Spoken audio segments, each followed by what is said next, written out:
As Lucas Moretti, the most feared crime boss in the northern suburbs of Chicago, descended the stairs of his mansion, he caught his housemaid teaching his blind daughter how to fight in the basement. Rage licked up his spine as he marched down, fully prepared to fire the woman on the spot. But before he could say a word, a team of armed intruders stormed the estate. They weren't after money. They were after Grace, the only child he had spent his entire life shielding from the underworld. In the chaos that followed, the seemingly harmless housemaid revealed herself with a shock that froze every living soul. Barefoot, her movements swift as wind and silent as shadow, she dismantled each attacker in seconds with strikes so precise they felt almost unreal.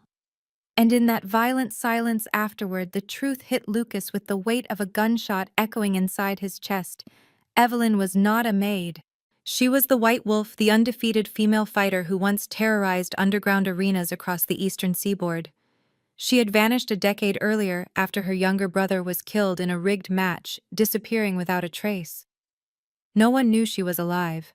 No one imagined she was living under Lucas's roof, quietly training his daughter.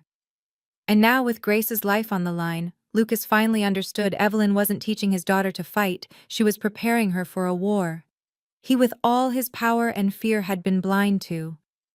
The once peaceful mansion now trembled with the scent of gunpowder and the sharp breath of survival.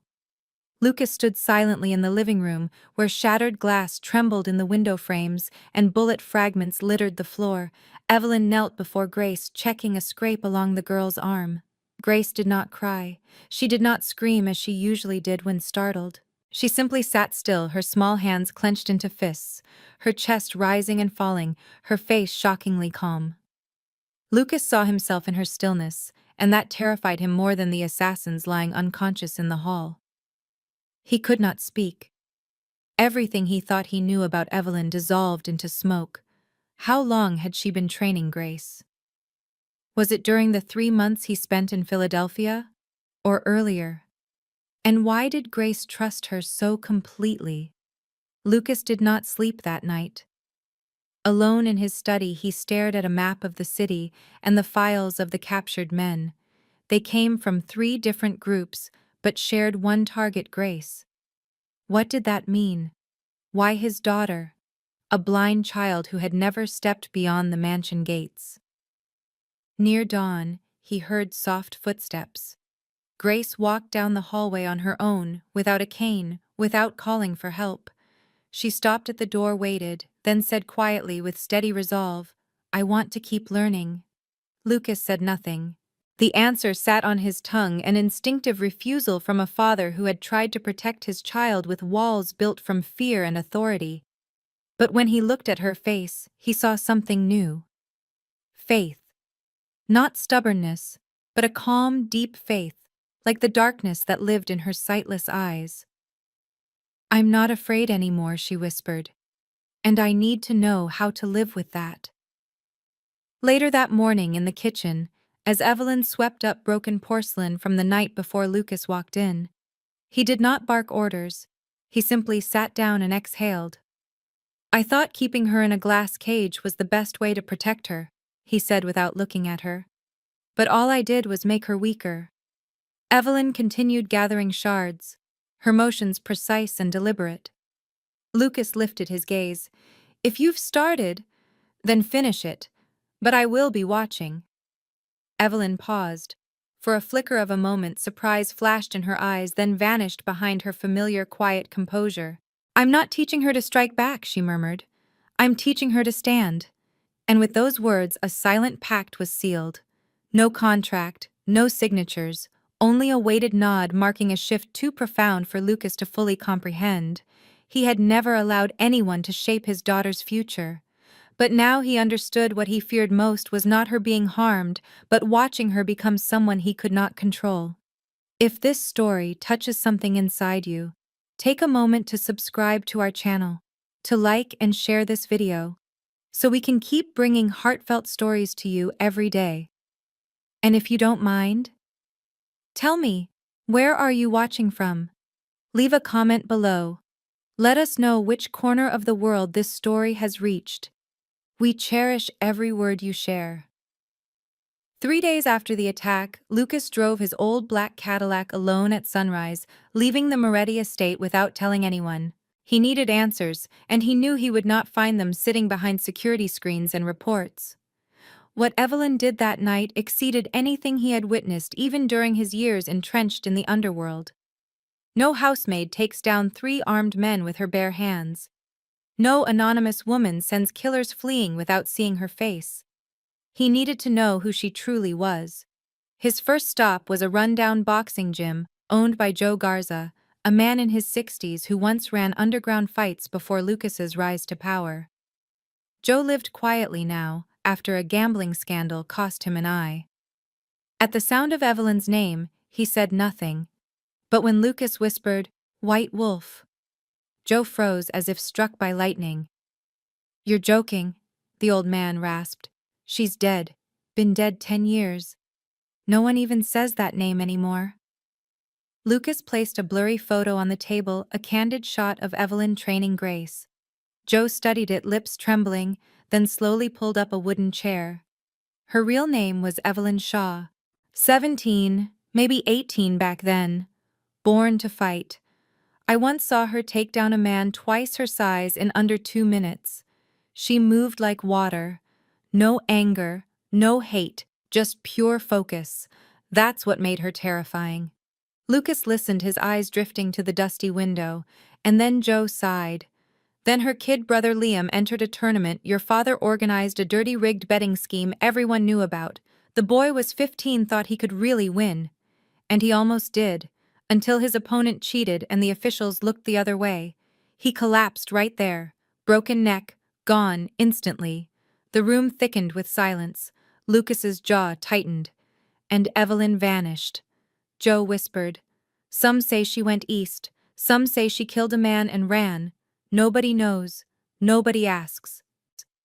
On the drive back, Lucas sat with no music, no calls, nothing but the images in his head. Grace pivoting on her feet with instinctive precision, Evelyn's eyes sharp as steel, her body shielding his child from bullets. He thought of his past, of the empire his father once ran with blood-soaked fists and crooked bets. He thought of the choices that had forced a young woman into exile, carrying grief like a ghost. When he returned home at dusk, he found Evelyn sitting on the grass with Grace, listening to the wind threading through the trees. Lucas did not approach. He stood in the shadows watching the two of them, and for the first time in years he felt like an outsider in his own house. The story of Evelyn was no longer a rumor. She was the White Wolf, and now he had to face that truth, not with power, not with guns, but with trust, something he had never learned to wield. Night settled softly over the garden like a thick velvet curtain as Evelyn sat beside Grace. The little girl, fast asleep after a long session of training, her head resting on her teacher's shoulder, her small hand still gripping the strip of fabric she used to sense the world around her. Lucas stood only a few steps away, his eyes lingering on the peaceful lines of his daughter's face, a child he had spent years protecting without ever truly understanding. He moved toward them slowly, careful not to wake the girl. Evelyn lifted her gaze to him, showing no surprise, no fear, and no intention of stepping back. She placed a steady hand on Grace's back, gently shifting the girl so she could lie comfortably on the soft grass, then rose to face Lucas, in silence. "I met Joe." Lucas began, his voice low and worn as if he had walked through a decade in a single night. "He told me about Liam, about the match, about how the boy died." Evelyn did not speak, only watched him with eyes no longer cold, yet still carrying an emptiness no one could fill. Lucas continued, "I didn't know. If I had known, I would never have allowed something like that to happen." A small, tired smile touched Evelyn's lips, neither bitter nor mocking, simply the reflex of someone who no longer had the energy for anger. "It wasn't you. It was your father. But that changes nothing.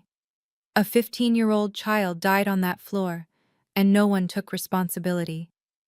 Lucas nodded, staring down at the grass, still damp with night dew.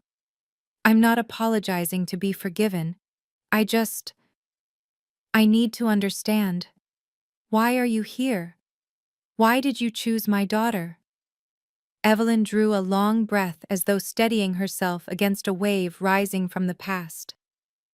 Grace reminds me of Liam, not in the eyes but in the way she listens. She listens with her whole body with a sensitivity most people never notice. But unlike Liam, Grace does not believe she can fight. She believes she is weak, and I cannot watch that happen a second time. Lucas lifted his head, meeting her eyes.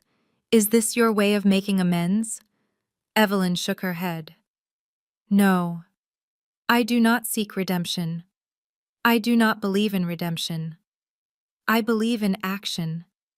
If I can help Grace survive, if I can help her see her own worth even without sight, that is the only thing I have left to offer. The silence between them stretched out, no longer heavy, but charged with a magnetic pull neither dared to name.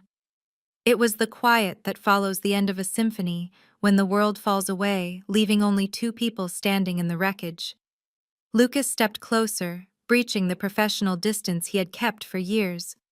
He could smell the faint scent of rain and soap on her skin, a stark contrast to the violence of her past. He noticed a faint white scar running along her jawline, a flaw that somehow made her face breathtakingly real. Without thinking, his hand lifted fingers, hovering inches from her face, trembling slightly, with an urge he hadn't felt since his wife died. I have lost too much trying to keep her safe, he murmured, his voice dropping to a rough whisper that vibrated in the small space between them. I forgot how to live. Until you. Evelyn's breath hitched. She didn't pull away. Her eyes, usually cold steel, softened into a pool of vulnerability. She looked at his hand, then up to his eyes, a silent permission hanging in the air. Safety is not the absence of danger, Lucas, she said softly, using his first name for the first time. She took a step forward, brave enough to close the gap. Safety is having someone to stand with when the danger comes.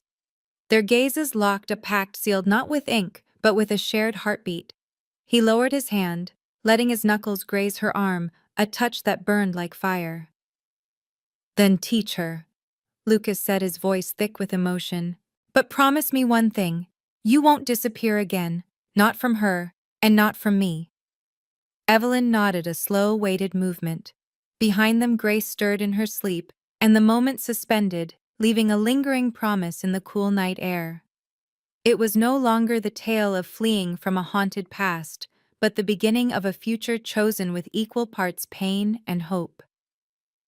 At dawn, before the sunlight could burn through the thin veil of morning mist, Lucas stood outside Grace's door.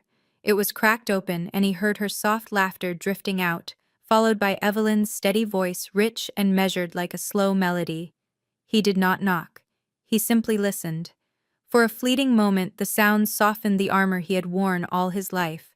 But he reminded himself this was his home, his daughter, and if someone had stepped into their world from the shadows, he needed to know every footstep they took. When Evelyn stepped out, Lucas was waiting. He met her eyes not with hostility, but with clarity. I want to set some rules, he said slowly. I cannot let her walk a path I do not understand or control.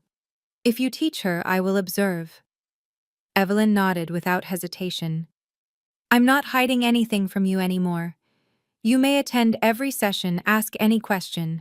But do not step between us when we are fighting. She needs space to push past her limits. Not your pity. Lucas did not argue because he knew she was right. So he reorganized the entire house. A dusty storage room in the western wing was emptied, fitted with mirrors, mats, and a sound system. A private training room was born, accessible only to those permitted.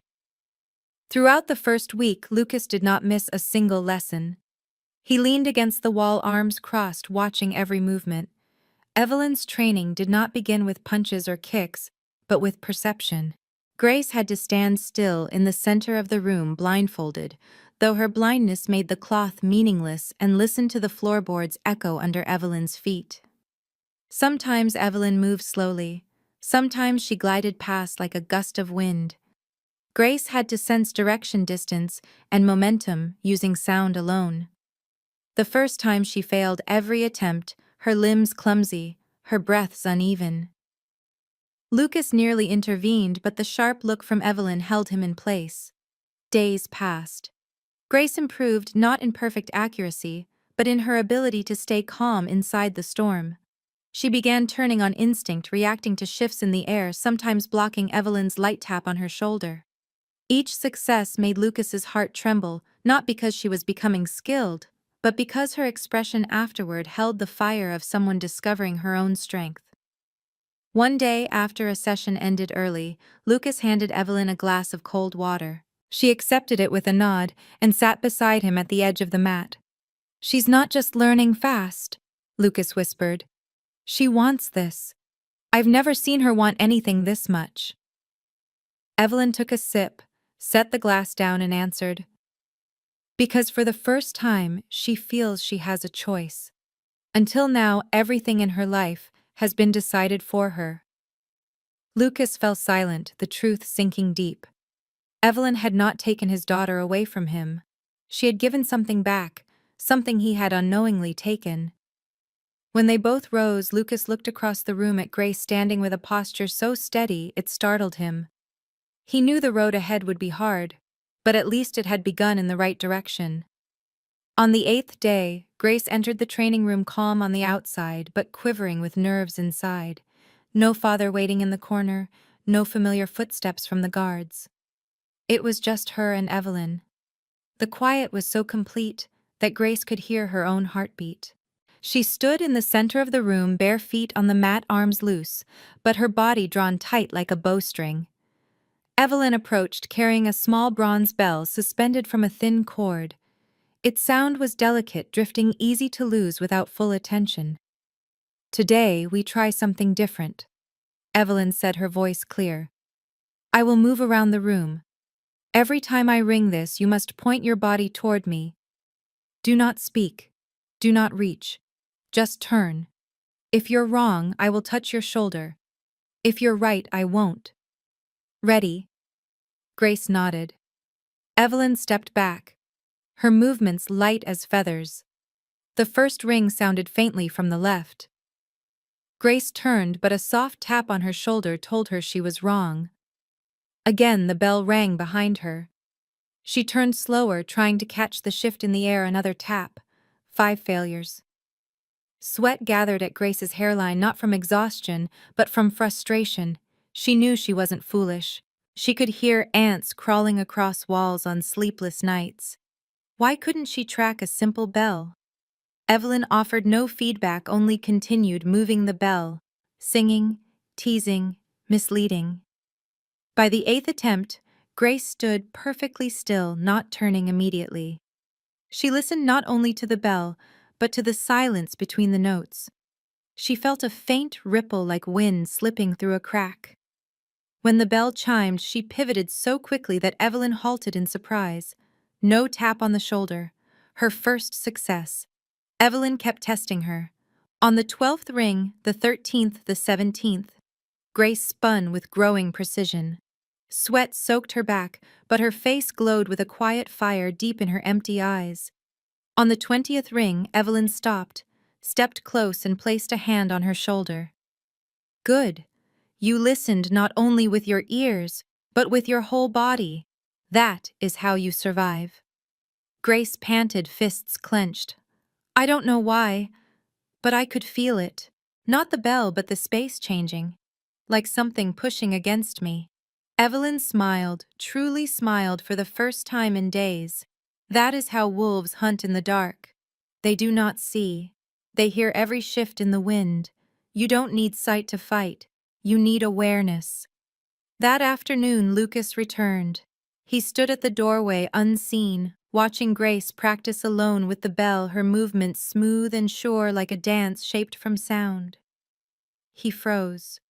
This was the same child who once trembled to cross the kitchen doorway without a guiding hand. Now she was stepping into her fear, reshaping it piece by piece. When Evelyn came out and saw his expression, she said only, "She's starting to believe she's not useless." Lucas said nothing, though his chest tightened. The feeling was strange and sharp, like losing a fragile child and gaining a warrior in her place. And though he was not ready, he knew he had to allow it. because Grace was no longer a girl to be sheltered. She was learning to fight step by step from the very darkness where she had grown. That night, a light rain fell, the droplets tapping against the roof tiles like distant drumbeats echoing from someplace long forgotten. Evelyn sat alone in the training room, the dim golden light casting her silhouette onto the large mirror in front of her. In her hand was an old photograph, its corners worn and faded, showing a boy with messy curls and a brilliant smile, standing beside a much younger version of herself, boxing gloves hanging loosely from their hands. Liam. The boy who once called her a superhero. She had believed it once. But those years had been torn apart in the moment his heartbeat stopped on the arena floor, and the name White Wolf was buried with the first handful of dirt tossed onto his grave. Ever since Grace began mastering her earliest movements, since the girl had laughed at sensing an approaching opponent for the first time, Evelyn had found fear crawling back into her veins. Not because Grace was fragile, but because she resembled Liam in haunting ways. The way she believed in Evelyn so completely, as if every instruction were truth, every lesson destiny.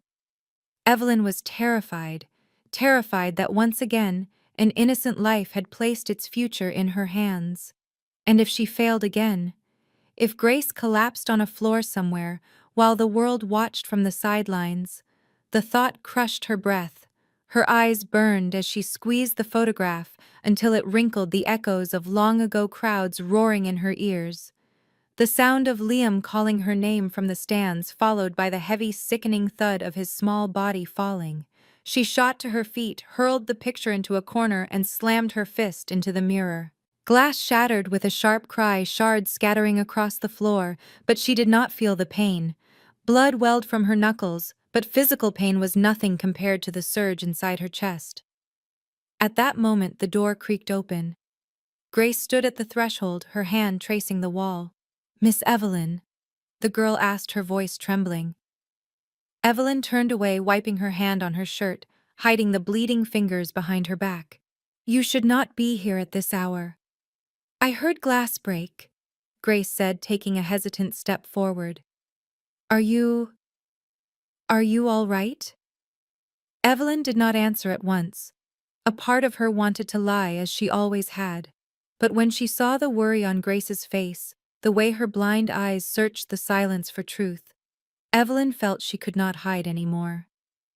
"I had a younger brother," she said, her voice low and brittle like wind through dry leaves. "He believed that if he trained hard enough, if he listened to me, he would never fall. I believed it too.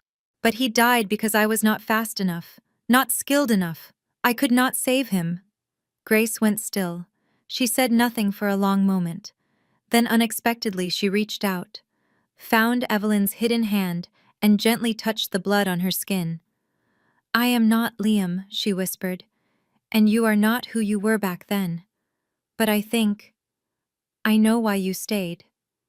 Evelyn frowned. "Why? Because of me," Grace said softly. "You are not training me to fight. You are teaching me how to live. I know that. So please, do not leave me halfway." Evelyn looked down at the small face turned toward her, feeling the weight of those words settle on her chest like an invisible embrace. She said nothing, only pulled Grace tightly against her. Blood still dripped, the wind still moved, and memory still burned, but for the first time she was no longer standing alone in the dark.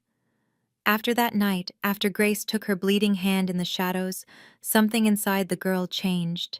Gone were the hesitant steps and timid requests before each lesson. Grace began waking earlier than Evelyn, warming up by herself before training started. She spent hours in the room, listening to her own breath, tracking every shift in the air when someone moved. Evelyn noticed this the afternoon she walked into the training room and found Grace standing perfectly still, her ears pointed toward a corner where no one stood. In her hand were two small pebbles, which she tapped together, producing sharp, quick sounds. Evelyn held her breath and watched. Grace stepped to the left, tapped the stones again, listened to the echo bouncing off the wall, then turned toward a chair placed 3 steps away. She walked forward and touched it without stumbling. Evelyn moved closer.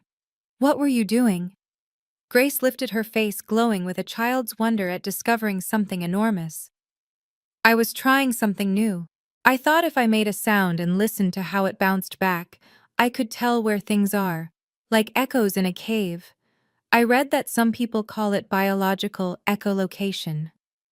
Evelyn sat down on the floor, her heart pounding not from fear but from astonishment. "When did you come up with this?" Grace smiled softly. "Ever since you told me about wolves. I thought if wolves can hear their prey, then I can hear everything around me. But I am not exactly like them, so I need to make the sound myself. This is only the beginning." Evelyn did not reply. She simply watched Grace as if she were seeing something entirely new emerging from the ashes of a frightened child who once feared the dark. That night, Evelyn called Lucas to the training room. She did not explain, only told him he needed to see what his daughter could do. When Lucas entered, the lights were off. Only a small candle burned in the far corner, bright enough to cast shadows and dim enough to swallow movement. Grace stood in the center, a pebble in her hand, eyes closed as always. Evelyn signaled Lucas to stay silent. Then she began circling Grace, her footsteps soundless. Suddenly she changed direction, gliding past the girl's shoulder. Grace turned toward her. Evelyn lunged with a strike, and Grace tilted away, stepping back half a pace. No touch, no collision, just the thin space measured by sound and sensation. Lucas held his breath, his hands tightening. The scene before him defied reason. This was no training session. It was a display of instinct adaptation of a creature learning to see through something far deeper than sight. When the lights came on, Grace stood upright, sweat streaking her neck, but her smile radiant. "I can hear everything," she whispered, "even things I did not know existed." Evelyn placed a hand on Grace's shoulder, speaking to Lucas without turning. "She is no longer a student. She is creating her own language of combat." Lucas looked at his daughter, then at Evelyn, feeling pride, gratitude, and unease mingling inside him. Because he knew that once someone crossed the boundary of their former self, they could never return. And Grace, the blind little girl who once hid behind him, was becoming something far beyond anyone's expectations. In the deepening darkness of the world outside, a small light was learning to burn on its own without needing anyone to ignite it. The rumors began as a quiet murmur in an old bar on the western edge of the city, where underground regulars gathered after illicit matches to drink, gamble, and trade half-true stories. A doorman who had once served the Russo family, drunk enough to loosen his tongue, repeated something he had overheard from a weapons supplier, that in the Moretti mansion the blind girl, long dismissed as helpless, was being trained into a true fighter. That someone not a conventional instructor was using methods known only in the underworld, where pity did not exist. At first everyone laughed. A blind child learning combat, absurd. But then someone remembered an old legend about a female fighter called the White Wolf, who vanished after her brother died, whose movements were said to be feral and silent, whose strikes left no trace, who never allowed an opponent to touch her. And someone noted that White Wolf had been seen near Chicago years ago before disappearing.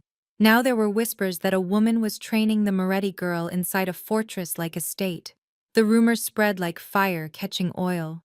From the bar to the smaller fight pits, from aging mafia foot soldiers to bounty hunters who had once been humiliated by Evelyn. One of them was Marco D'Angelo, who had been knocked out by the White Wolf with 2 strikes during his fighting days, and who never forgot the look of contempt she gave him as she stepped over his body, or the mocking nickname he earned afterward, the talking punching bag. Marco could not believe she was alive. He could not stomach the idea that she was making a second version of herself out of a blind girl. He went to the makeshift headquarters of one of the 3 rival families opposing the Morettis, carrying nothing but information and hatred. In a smoke-choked room, he stood before an old boss and recounted everything he knew, not through files or evidence, but through a fury so raw it made men listen. "If the White Wolf truly is in Moretti's house," the old man rasped, his voice like burning coal, "then this is not just a rumor. It is a warning." The others exchanged silent glances, because if it was true, Lucas Moretti was no longer alone. He was building something no one had anticipated, a new generation unbound by old laws, unshaken by legacy or fear, and worst of all, trained by the one ghost the underworld had prayed never to face again. Meanwhile, inside the Moretti estate, Lucas began hearing fragments of the same rumor through his own channels. The information was not yet solid, but movement had begun. One checkpoint had been monitored. A courier complained someone had been asking too many questions about deliveries to the estate. Evelyn stayed silent, yet Lucas noticed she was awake late into the night, checking security feeds again and again. Grace continued training as if nothing had changed, but her ears picked up whispers in the hallway, the click of locks being tested at night. Evelyn knew. She said nothing, but she understood every door was now open. Her past, Grace's true identity, the bond between them, none of it was hidden anymore. And once a rumor grows large enough to become an attack, there is no time left to hide. The war had already begun before they ever had a chance to prepare. 2 days after the rumors had spread too widely to be contained, a nameless envelope with no seal and no messenger appeared on Lucas's breakfast table. The paper was pale yellow, the letters typed in an old-fashioned style containing only one single line. In 17 days, the syndicate summons 3 representatives from the 3 families' old northern arena. If Moretti refuses, consider it a declaration of war. Lucas sat frozen for a long time, his fingertips brushing the line of text, as if trying to feel its temperature. This was not an invitation. It was an order disguised in politeness. The syndicate was not a formal organization nor exactly an alliance. It was the shadow behind the largest underground fights in America, where the Italian, Russian, and Colombian families secretly cooperated to maintain power and uphold their unspoken laws. Being summoned meant that someone among them believed the Moretti family had broken the rules, or at least threatened the balance of power. And Lucas knew exactly why. Rumors about Grace, about Evelyn, about a dangerous seed being trained inside the quiet mansion had escaped all containment. The syndicate wanted confirmation, and the only way they ever confirmed anything was by forcing Lucas to stake everything in the arena. Lucas passed the letter to Evelyn. She skimmed it, her expression unchanged, but when Lucas mentioned the location, she stopped cold. The northern arena. That old stone pit that once belonged to your father. She looked directly into his eyes, her voice sinking like a stone into deep water. That is where my brother died. Lucas folded the letter and placed it on the table. I know. Neither spoke for a long while. Outside, Grace was still practicing tracing the wall with her pebble in hand, her steps soft and measured like a dancer, learning to sense the hidden rhythm of a silent drum. Evelyn turned toward the window. What do they want from you? Lucas lit a cigar and inhaled deeply, as if trying to anchor himself. They want me to choose a fighter to represent us. 3 matches round robin. If we lose 2, I lose the right to protect the Western Territory. If we win, we keep our seat. But if we refuse to compete, it means surrendering everything. Evelyn nodded, her eyes still on Grace. And you will compete. Lucas did not answer. He did not need to. She already knew. After a moment of quiet, she continued, her voice soft as wind yet sharp as a blade. I will be the representative. Lucas turned at once, his eyes filled with refusal. No. They know who you are. If you enter the arena, they will all target you. There will be nothing left to hide. Evelyn did not blink. And if I do not enter, Grace will be the next target. You know that. This is no longer a fight for power.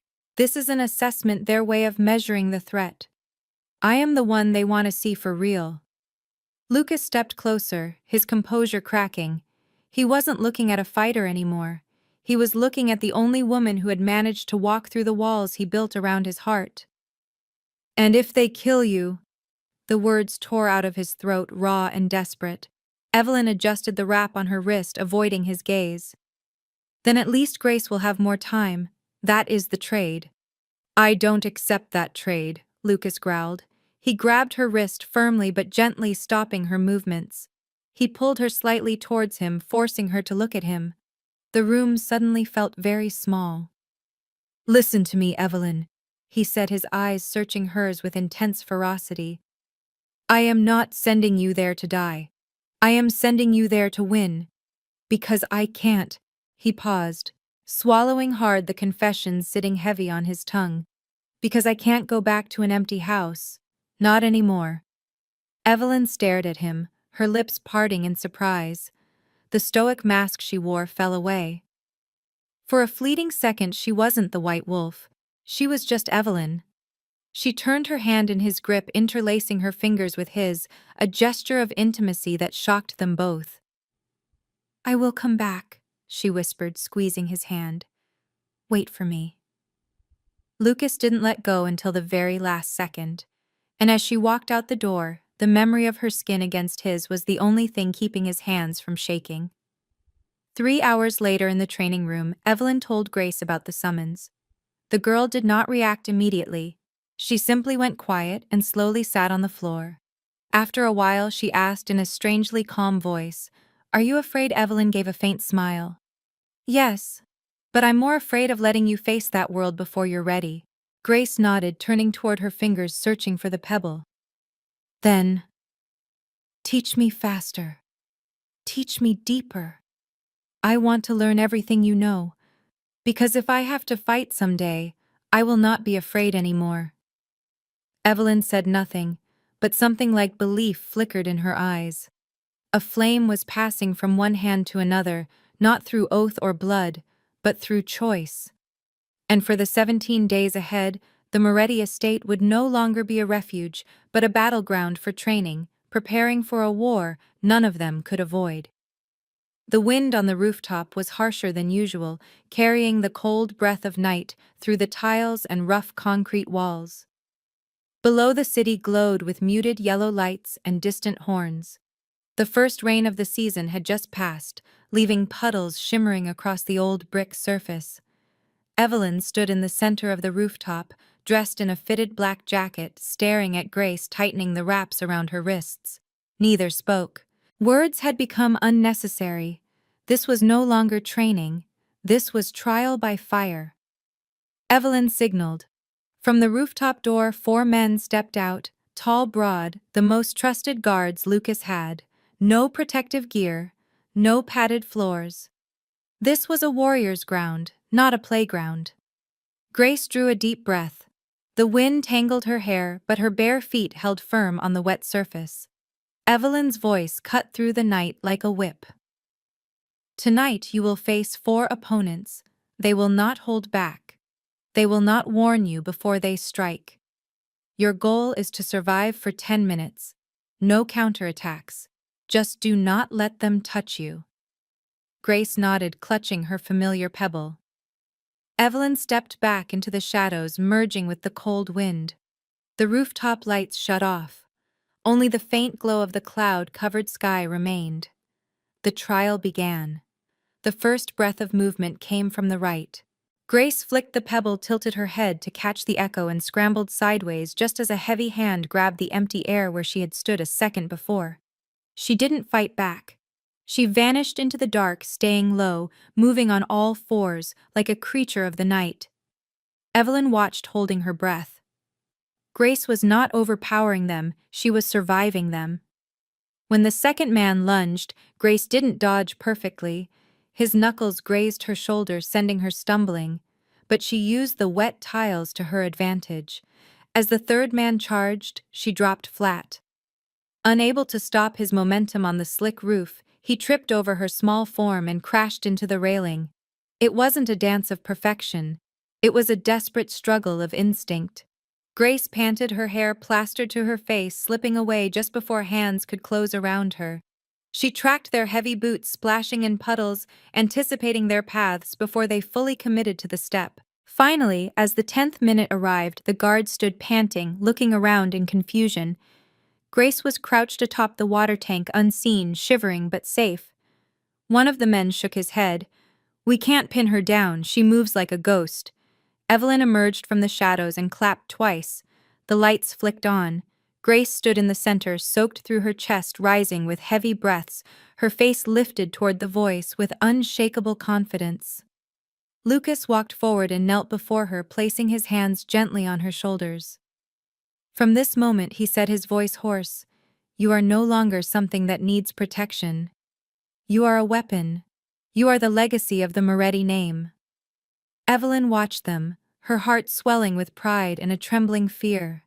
She had taught a blind child how to hear the world, but Grace was teaching the world how to listen to a warrior shaped in darkness. And that night on the rooftop beneath the first rain of the season, Evelyn believed, perhaps for the first time, that if she fell in the coming battle, someone would be ready to rise in her place. Someone who did not need sight, only enough sound to fight. News of the stormy rooftop trial spread faster than anyone could control, not through media or whispers online, but through something far more dangerous. Underworld informants, old guards hired out by their former employers, smugglers. Lucas once trusted people who seemed harmless, but had long been bought. Within 36 hours, the rival families had gathered enough proof to confirm their fear.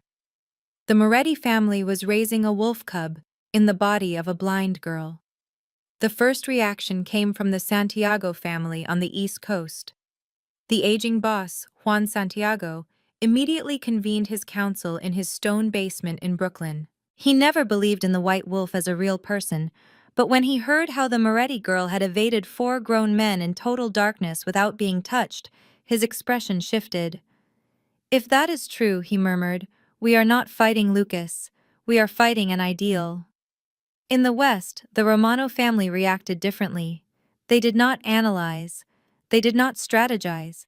They doubled their guards, hired foreign mercenaries, and most telling of all, began purging their own ranks, terrified that someone inside was secretly loyal to the Morettis.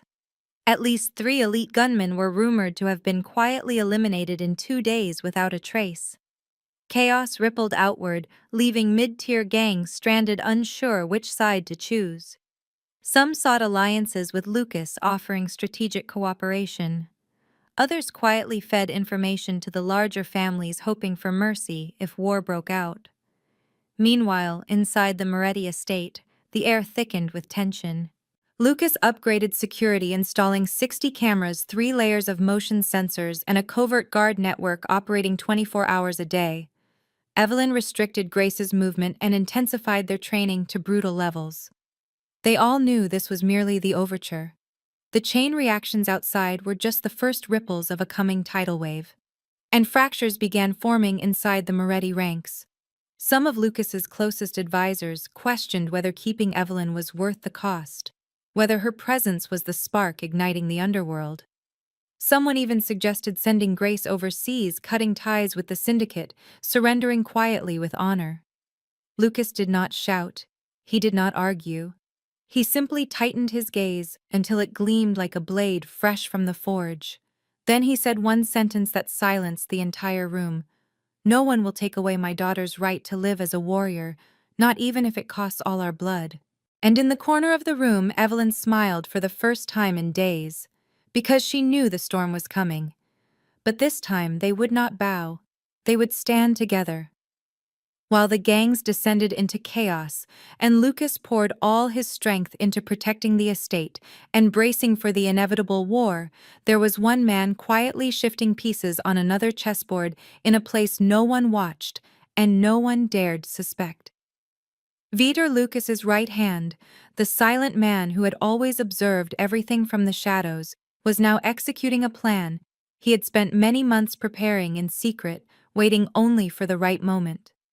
On a moonless night, he drove an old battered car away from the estate, informing no one except Lucas, and vanished from the radar of every faction keeping watch. Vitor arrived at an abandoned church on the outskirts of the city, where a covert communication line he had built years earlier connected him to a specialized FBI unit targeting international criminal networks. The person he met was Senior Agent Patricia Lynn, a sharp black woman who had once worked with him on a human trafficking bust in New Jersey that no one in the underworld ever learned about. Vitor stepped into the cold stone room, the yellow light falling across his steel-hard face. No greetings, no formalities. He placed an external hard drive on the table and slid it toward Patricia.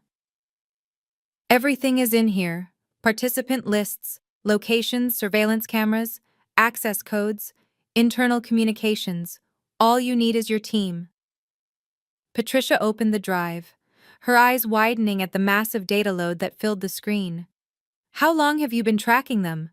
Vitor lit a cigarette, inhaled a slow drag, and answered with one clipped word. 8 years. Patricia straightened.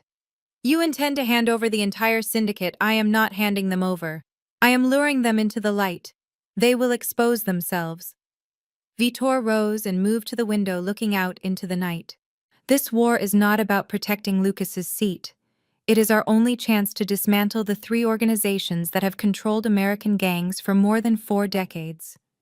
If you want to catch them, the coming fight is the only moment when all of them will be in one room.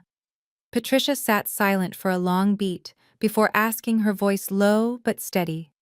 Does Lucas know? Vitor turned his eyes sharp as a blade. No. And he does not need to know. He just needs to fight as if everything depends on him. I will handle the rest. After the meeting, Vitor returned to the estate, resuming his loyal role without leaving a trace. But inside him, every detail was locked in place like gears inside a clockwork machine. He knew exactly when the FBI would strike, which camera angles needed to be triggered to capture evidence, and which insider would betray them so he could trap the traitor in reverse. He also knew that the moment that door opened, there would be no turning back. Either the entire Underworld empire would collapse, or he would die first for daring to break the unwritten laws of darkness. But Vitor did not care. He had witnessed too much blood, too many children growing up fatherless because of a single nod from the Syndicate Council. And when he saw Grace, a blind girl willing to fight without sight, he knew the old era had to end. If the price was himself, so be it. Because this time, the battle was not about power. It was about destroying a rotted order from within. Night draped the city like a heavy velvet curtain, muffling every sound and movement. On the old Northern Avenue, once an abandoned industrial zone, a narrow turn led to a warehouse that looked as though it had rotted away with time. But beneath the rust and crumbling concrete lay another world, a gathering place for the Underworld's kings, where blood had soaked into the stone floor and the screams of the defeated still echoed in the cold walls. The Syndicate's largest fight in more than a decade was held here, with no signs, no media, no public light. Only those invited knew the way in. Lucas Moretti arrived with Evelyn and Grace, each in a separate car, accompanied by a dangerously minimal escort. Vitor had insisted the fewer people, the less exposure. The more it looked like walking into a trap, the more convinced the Syndicate would be that Lucas had no escape. Before stepping out, Lucas placed his hand on his daughter's shoulder. Grace, wrapped in a charcoal gray coat, her face expressionless, tilted her head slightly toward him. You will not enter the arena, he said softly. But if anything happens, follow Evelyn. Do not look back. Grace nodded, but her fingers clasped tightly together, as if holding a secret between them. They descended into the arena through an underground passage, the dim glow of flickering fluorescent lights, casting shadows across time-worn stone walls. Inside, the air was thick with cigarette smoke, sweat, and rust. On the steel bleachers sat hundreds of familiar faces from the criminal world. South American arms dealers, Eastern European assassin brokers, disguised politicians, and the 3 major syndicate bosses on the highest platform, like Roman gods presiding over a colosseum. Evelyn walked beside Lucas, her eyes sweeping every dark corner, every guard, every disguised camera. She knew every inch of this place had been calculated by Vitor, that every step they took was being recorded as evidence. But before the FBI burst in, they had to play their final scene perfectly. When the announcer stepped into the center and called the first representative, the air stilled as if drained of oxygen. Evelyn emerged from the shadows, her hair tied back, her eyes cold, her gait that of someone too familiar with screams and blood. On the opposite side, her first opponent appeared a massive Russian fighter, towering a full head above her, his body a wall of scarred muscle. The match began without ceremony. The bell rang and everything erupted. Evelyn slipped past his blows with razor precision, countering with strikes to joints and ribs, slowing the giant within 3 minutes. At 5 minutes he collapsed and stayed down. The arena roared not in her honor, but in anticipation, because they knew the true spectacle had not yet begun. In the corner, Lucas glanced at Grace. She remained still, head angled slightly, as though listening to something no one else could hear. The second match between two rival families meant nothing to Lucas.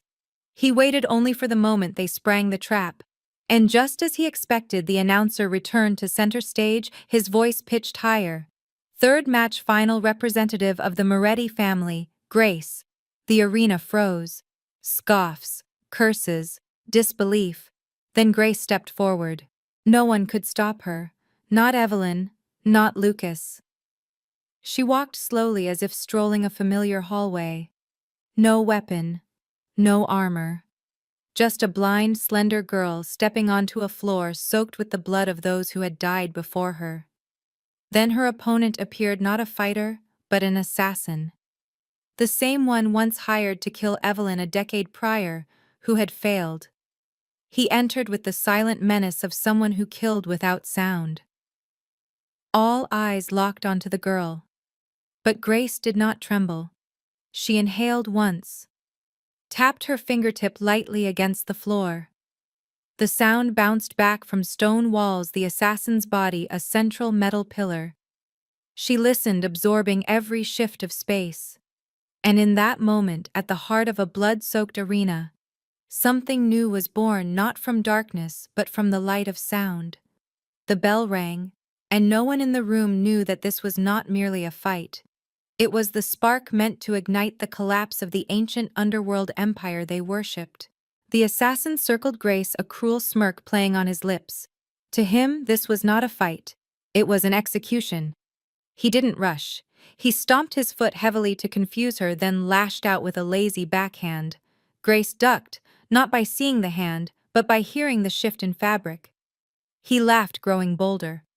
"Run, little mouse," he taunted.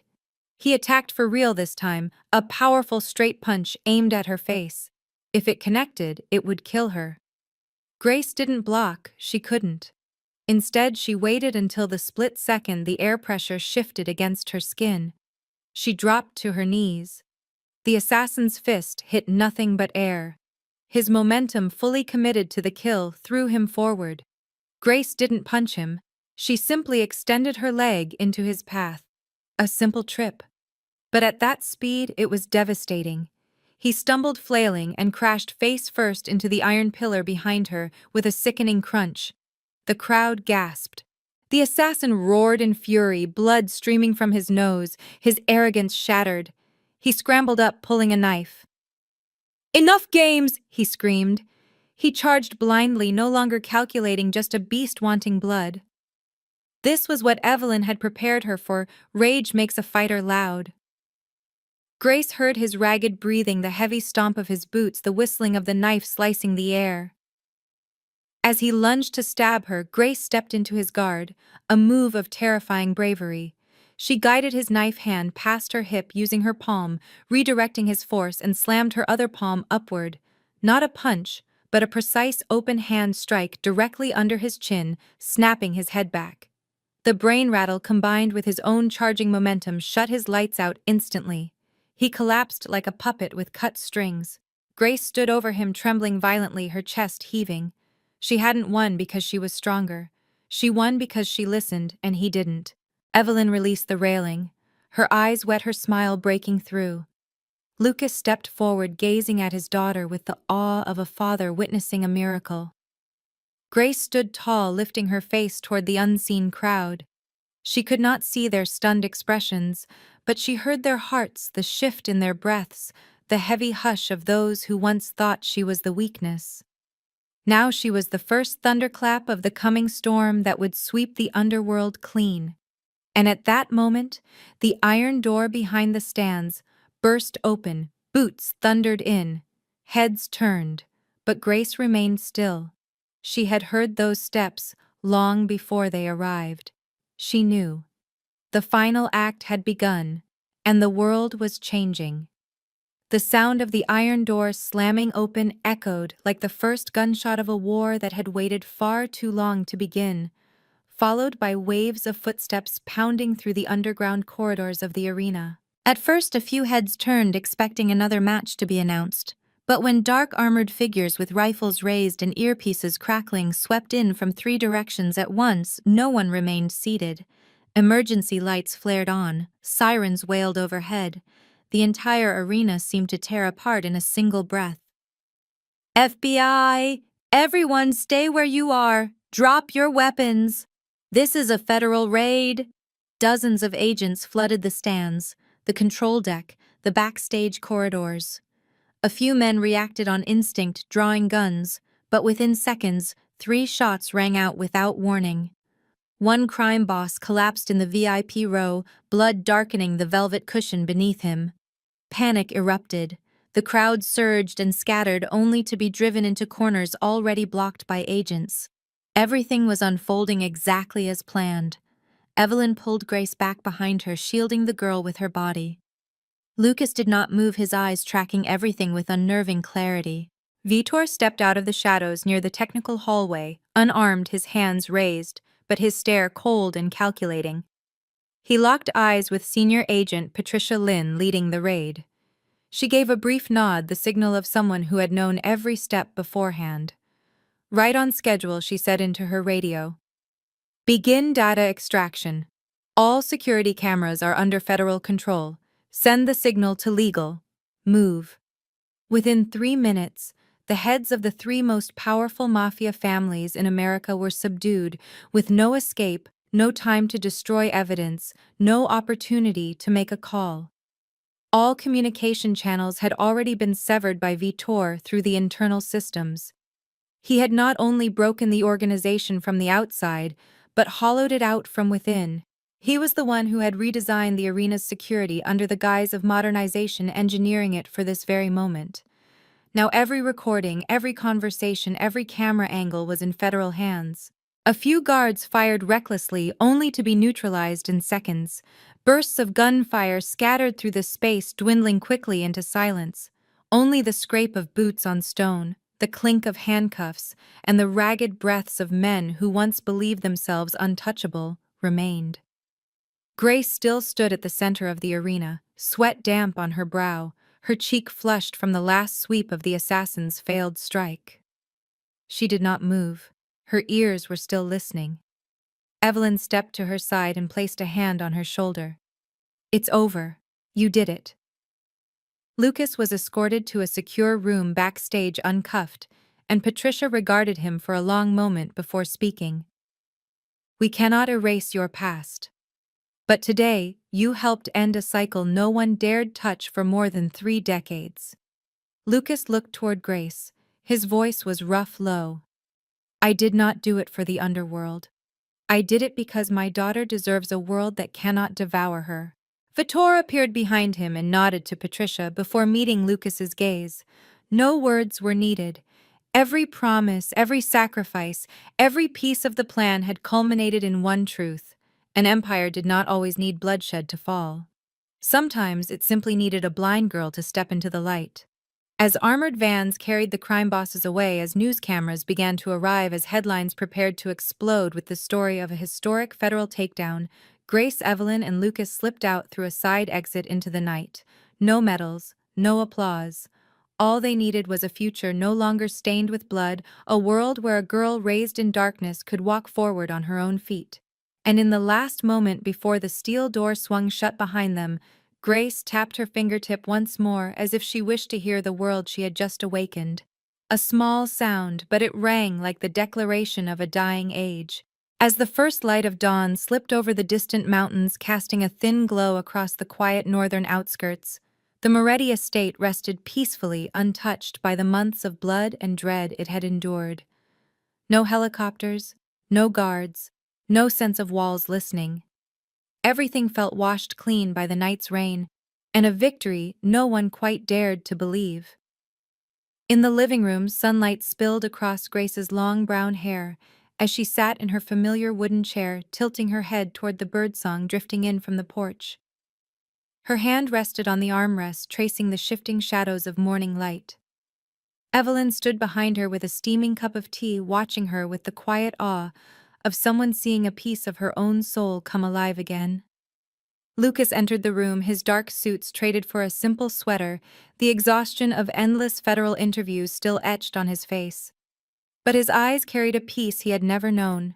He stopped behind his daughter and gently placed his hand on her shoulder. "From now on," he said, voice rough yet steady, "you are not the weakness. You are the legacy." Grace lifted her face toward him, not looking but turning as if she felt something sacred in his words. Evelyn sat beside her, her guard lowered for the first time in years. "I thought I was nothing but a shadow," she whispered, "a shadow of my past, of the boy I failed to save. But today I realized I am not a ghost. I am a guide." Lucas looked at the two women before him, one made of blood, one forged from redemption, and he knew they had accomplished what decades of violence never could. They had toppled an empire through courage, hope, and faith. In the days that followed, the estate became a place of healing. No gunfire, no alerts, no conspiracies. Only quiet training sessions in the backyard where Grace learned to breathe, to sense, to balance her mind and body, while Evelyn taught her how to be steady, not just on the battlefield, but within herself. Lucas spent hours listening to Grace describe each sound, each breeze brushing the window, each bird tapping its wings against the glass. And each time, something long frozen inside him warmed a kind of peace he had never known in more than 20 years of ruling in darkness. Vader still came and went, leaving folders and notes before slipping away again. No one questioned him. No one needed to. They all knew, without him, dawn would never have come. One evening, as the sunset stretched across the lake behind the estate, Grace sat beside Evelyn on the wooden steps. "Do you think I will fight again?" she asked softly. Evelyn remained silent for a moment before answering. "Grace, you never fought to beat anyone. You fought to become yourself. And you will keep doing that every day." Grace smiled, turning toward the whispering wind through the trees. She had lost her sight, but she had never lost hope. Now she understood that she did not need eyes to see the path ahead. Her heart was strong enough to guide her.